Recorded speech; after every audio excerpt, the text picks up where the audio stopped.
Let's talk more about today's vote. I'm joined by Justin Elzy and Joe Sudbay. Justin is in New York, and he was the first Marine discharged under the Don't Ask, Don't Tell policy. Joe is in Washington now. He is a deputy editor of America Blog.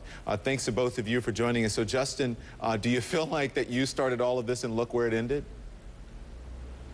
Well, Don, I'm actually very happy today. I think this is a great first step. And, you know, I think it really speaks to the fairness and equality that we subscribe to as Americans here.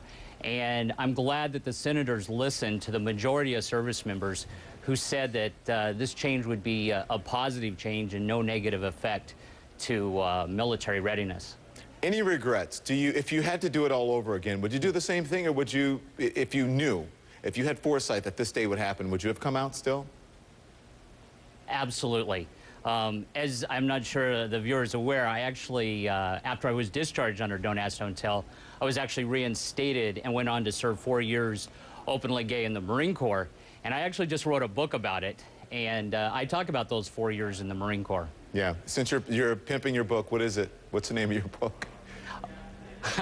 The title of my book is called Playing by the Rules, yeah. And it's really about my experience being the first Marine discharged under this policy and serving openly gay in the Marines. Okay, since you brought it up, you may as well go all the way with it. All right, let's talk to Joe in Washington. So, Joe, it's America's Blog, the blog that you do. I spoke with Michelangelo Signorelli earlier, who does a radio show, and he's been getting response from his listeners. What are people saying about online? We've gotten lots of tweets, and most people are supportive, but not all of America is. Well, and on our blog, people are very supportive. We've worked very hard to get to this point. It was a long struggle. Justin helped start the struggle 17 years ago. In the past 2 years, really were a lot of work by a lot of folks to actually get to the point where this happened. I mean, there's a lot of activity in the past few days, in the past few weeks in Congress, but it took a lot of activity, a lot of activism over the past 2 years to push the White House, to push Congress, to make sure this really happened. So on our blog, our readers are ecstatic. This is a big win for equality, and it's a long-awaited win for equality. Okay, I can't hear you. Were you able to hear him on the air, or is it just me who can't hear him? We're good. Okay, well, someone has the IFB keyed. I can't hear the guest. So anyway, I'm sorry, I could not hear your answer, so I don't have a follow-up. I'm going to have to go on to Justin, who I can hear.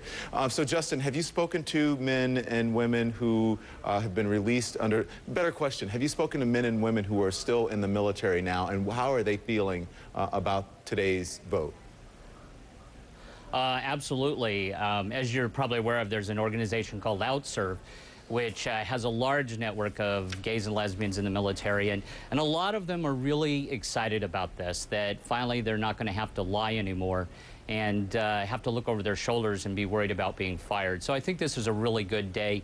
And, you know, I just hope that people realize that there is still a lot of work to be done, that it's not safe to come out yet, and that we don't want the Pentagon slow-walking this implementation plan. So we need to keep a watch on that and make sure that they implement those policies sooner rather than later.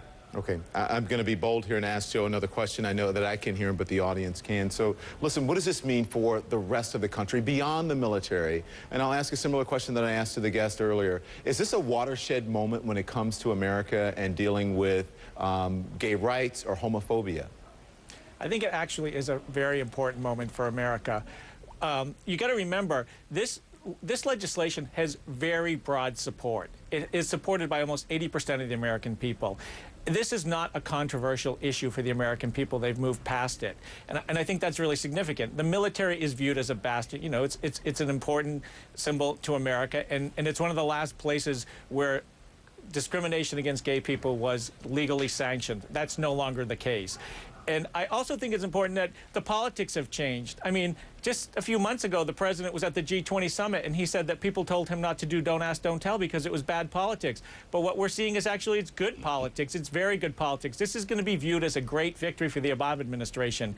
We had to kind of drag them to get to this point, and we had to drag Congress to get there, but the people who voted for it are going to view it as it's going to be a big political win for them. The political dynamics have changed dramatically in terms of how gay issues are viewed. And I think that's the watershed. And it will lead to more significant equality for gay and lesbian people in America, the whole LGBT community. And luckily, Joe, I heard every word of that. Thank you very much, Joe Sudbay and Justin Elzy. We appreciate your time this evening.